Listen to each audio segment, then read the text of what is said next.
चलिए अब अगली खबर का रुख कर लेते हैं। खबर आपको बता रहे हैं देहरादून से ही, जहां मुख्य सचिव ने अधिकारियों को निर्देश दिए। मोटे अनाज के लिए भूमि चिन्हित करने के निर्देश, स्थानीय उत्पाद को बढ़ावा देने के निर्देश यहां पर मुख्य सचिव ने दिए हैं।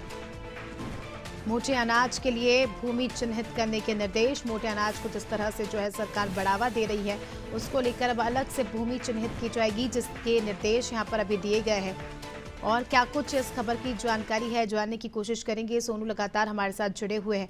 सोनू, जिस तरह से हम देख रहे हैं शासन प्रशासन और सरकार मोटे अनाज को बढ़ावा दे रही है, जिस प्रकार से हम देख रहे हैं कि मोटे अनाज के जिस तरह से फायदे हैं, तो ऐसे में किसानों से ज़्यादा अपील की जा रही है कि मोटे अनाज का उत्पादन करें। और ऐसे में अब उत्तराखंड में मुख्य सचिव ने भी अधिकारियों को निर्देश दिए हैं, जिसमें अब बताया जा रहा है कि मोटे अनाज के लिए अलग से भूमि चिन्हित की जाएगी।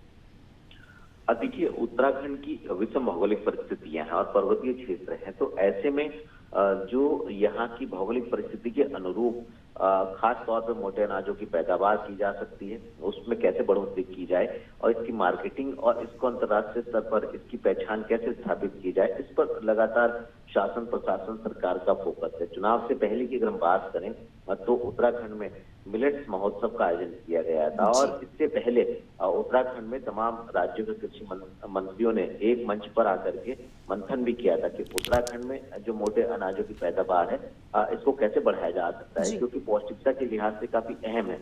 लिहाजा जो उत्तराखंड में पैदा होने वाले अनाज है इसको कैसे बढ़ाया जा सकता है, इसके लिए जो अनुपयोगी भूमि है, जिस भूमि का सरकार उपयोग नहीं कर पा रही है, ऐसी भूमि के चिन्हीकरण के दिशा निर्देश मुख्य सचिव ने दिए हैं। और जब ये भूमि का चिन्हीकरण हो जाएगा तो निश्चित तौर पर इस भूमि का उपयोग हो सकेगा। और ऐसे में जब मोटे अनाजों की पैदावार की जाएगी, जो स्थानीय स्तर पर पैदा होने वाली दालें हैं, दलहन है, इसको भी बढ़ावा दिया जा सकेगा। आपको याद होगा स्मिता के कुछ समय पहले दिसंबर माह में 8 और 9 तारीख को जब उत्तराखंड में ग्लोबल इन्वेस्टर समिट का आयोजन हुआ था, तो पहले दिन इस आयोजन का शुभारंभ करते वक्त प्रधानमंत्री ने हाउस ऑफ हिमालय ब्रांड का शुभारंभ किया था और अब उसकी ब्रांडिंग के तहत ही मोटे अनाजों को अंतर्राष्ट्रीय स्तर पर स्थापित इनकी पहचान हो, इसके प्रयास किए जा रहे हैं। तो उसी परिप्रेक्ष्य में हम इसको देख सकते हैं और आने वाले समय में हम ये मान सकते हैं कि जिस तरह से सरकार अपने इस संकल्प को साकार करने की कवायद में जुटी हुई है, निश्चित तौर पर सरकार की मेहनत रंग लाएगी। बिल्कुल। देखिए, यहाँ पर सरकार की मेहनत की बात तो हमने कर ली। सरकार जो है लगातार जागरूक भी कर रही है, किसानों को सुविधाएं भी दे रही है, जिससे जो है किसान मोटे अनाज का उत्पादन कर सके। किसानों में किस तरह का उत्साह देखा जा रहा है? किसान कितना ज्यादा जागरूक है इस चीज को लेकर?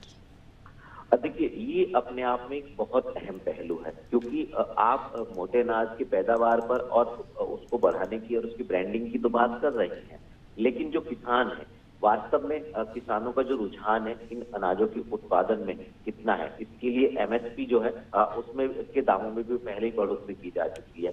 दूसरा, जो पहाड़ी क्षेत्रों की जो महिलाएं हैं, महिलाओं की कृषि में कैसे भागीदारी सुनिश्चित हो सके, पहाड़ी क्षेत्रों से पलायन ना हो, इस पर भी फोकस किया जा रहा है। और किसानों को जो उपलब्ध कराए जाने वाले संसाधन है, मशीनें हैं, और उसमें कैसे राहत दी जा सकती है, कैसे किसानों को प्रोत्साहित किया जा सकता है, ये तमाम ऐसे पहलू हैं जो इन मोटे अनाज के पैदावार से और इसकी बढ़ोतरी से जुड़े हुए हैं। तो अब ये देखना होगा कि जो तमाम अधिकारी, शासन के अधिकारी हैं, मुख्य सचिव या विभाग के अधिकारी हैं, वो आखिर किस रणनीति के तहत किसानों को प्रोत्साहित कर पाएंगे और कैसे ज्यादा से ज्यादा मोटे अनाजों का पैदावार करवा पाएंगे। बिल्कुल, बने रहिए हमारे साथ सोनू। जल्दी आपका रुख करेंगे। तो दर्शकों को बता दें कि खबर देहरादून से, जहां मोटे अनाज को बढ़ावा देने के लिए मुख्य सचिव ने अधिकारियों को विशेष निर्देश दिए हैं।